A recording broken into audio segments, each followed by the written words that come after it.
एसटीचा संप काय आणि कसा चिघळला याच्यावर आता परत चर्चा करायची गरज नाही. दोन जे मुद्दे प्रकर्षाने त्या निमित्तानं समोर आलेले आहेत, एक तर विधिमंडळात परिवहन मंत्री अनिल परब यांनी जो अहवाल सादर केला हा एक मुद्दा आहे, आणि दुसरं प्रत्यक्ष न्यायालयामध्ये याची विलिनीकरणाच्या संदर्भातला जो खटला चालू आहे हा एक मुद्दा आहे.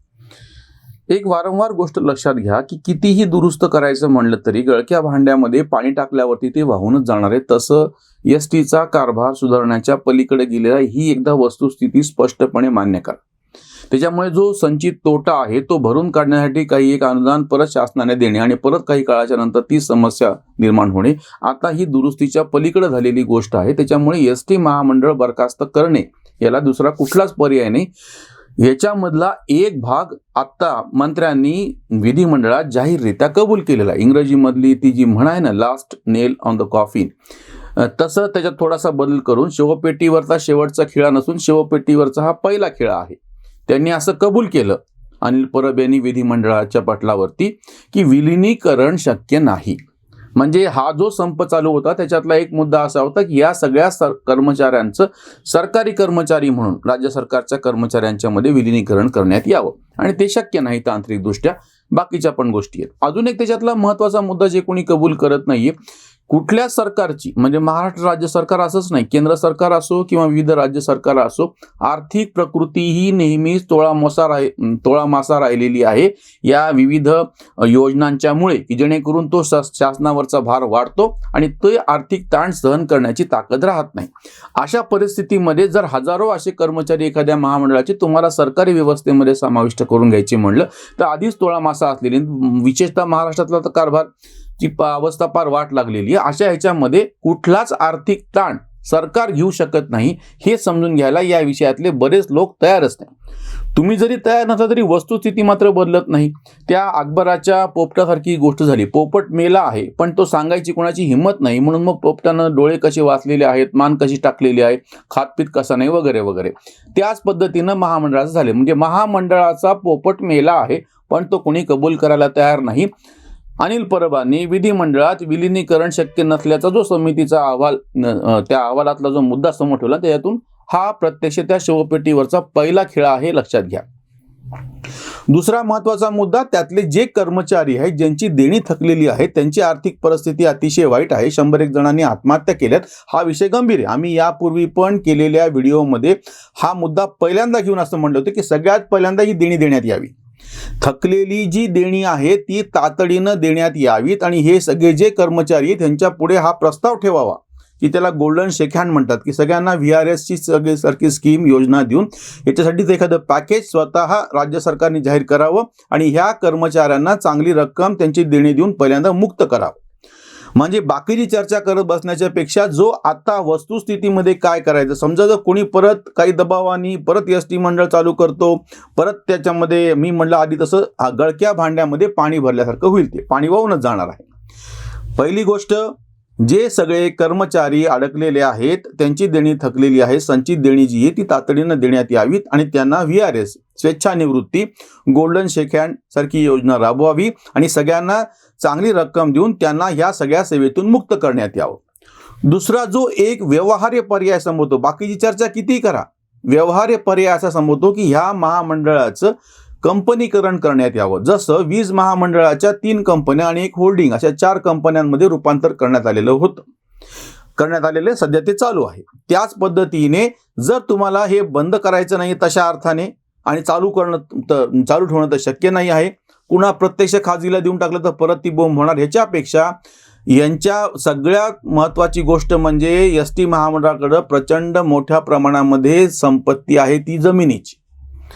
वेगवेगळ्या ठिकाणी जे डेपो आहेत, बसस्टँड जे आहेत महाराष्ट्रभर पसरलेले, ही अतिशय मोलाची अशी जागा प्रत्यक्ष एसटी महामंडळाकडे आहे. ह्याची एक कंपनी स्थापन करून त्याच्याकडे ही सगळी मालमत्ता त्या कंपनीकडे देण्यात यावी. एक.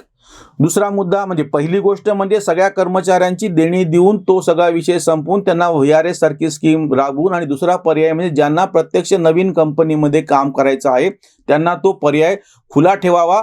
प्रोव्हायडेड दॅट नवीन कंपनीचे करार नवीन होतील. म्हणजे जुन्या पद्धतीनंच तुम्ही जर परत म्हणत असाल की आम्हाला अमुक तमुक तुमची जी काही सिनियरिटी ज्येष्ठता क्रम द्या, अमुक तमुक द्या, ती गोष्ट सगळी वेगळी.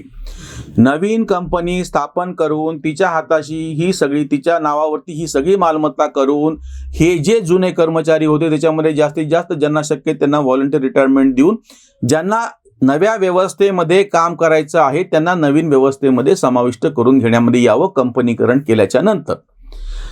पुढचा जो मुद्दा त्याच्यानंतर येतो की ह्या सगळ्या ज्या अतिशय मोक्याच्या ठिकाणी असलेल्या मालमत्ता आहेत परिवहन महामंडळाच्या, त्यांचं म्हणजे विकासकांना देऊन त्यांच्यामध्ये नवीन बांधकामं करणे, नवीन सोयी उपलब्ध करून देणे हे अतिशय महत्त्वाचं काम होऊ शकतं. त्याच्यामधून फार मोठ्या प्रमाणामध्ये पैसा या महामंडळाकडे म्हणजे नवीन झालेल्या कंपनीमध्ये उपलब्ध होऊ शकतो.